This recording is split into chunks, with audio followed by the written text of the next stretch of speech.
There's been many times in my life where I've kind of thought about maybe what my dad would have thought of a certain situation, or maybe what he was feeling at a certain time, similar experiences, and thinking about what he would have thought of.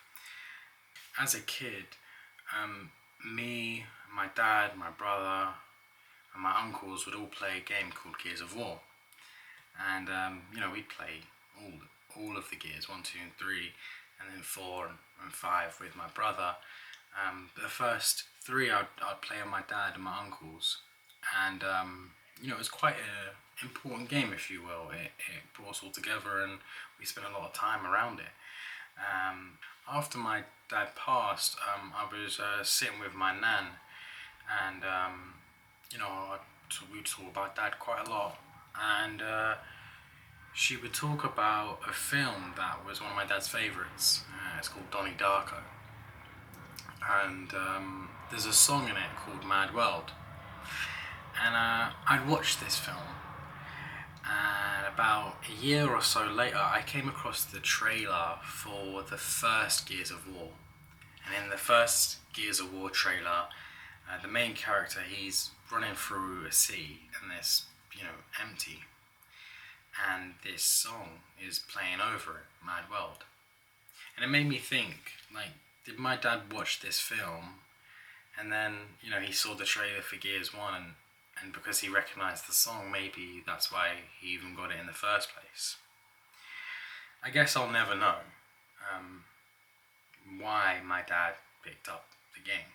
I think furthermore, I've watched Donnie Darko so many times, and every time I think I get it, I realise that I don't think I quite get it. What I want to talk about today is the ending of Donnie Darko. Now, if people haven't seen it, you'd probably think it's a horror.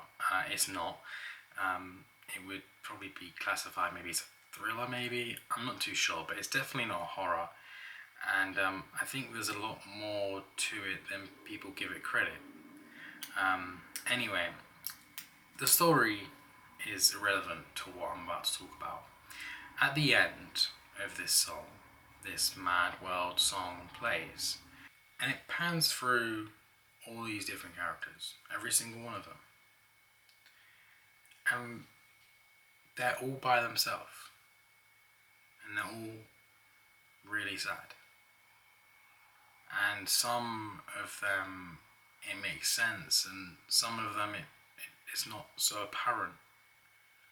But what is that they're all alone, every single one of them, and they're all really sad. I don't really know what the message is,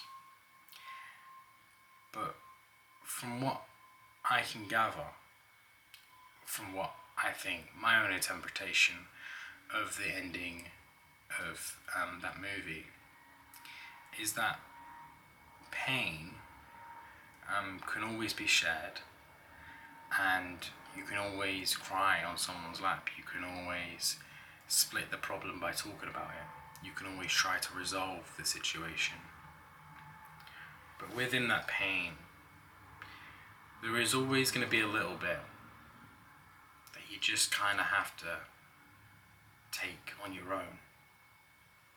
Not a lot, just that little bit. And that little bit of pain that you really have to deal with by yourself makes you a better person. That little bit of pain will evolve you. That little bit of pain will push you forward, will motivate you. And it's very important to feel that pain. I think it's one of the most real endings of a film I've ever watched. I didn't expect to like Donnie Darko. I didn't even think my dad had good taste in movies. I mean, he made me watch Kevin and Perry Go Large when I was younger, and I thought, what is this trash? But Donnie Darko was amazing, and every time I watch it, I gain something new from it.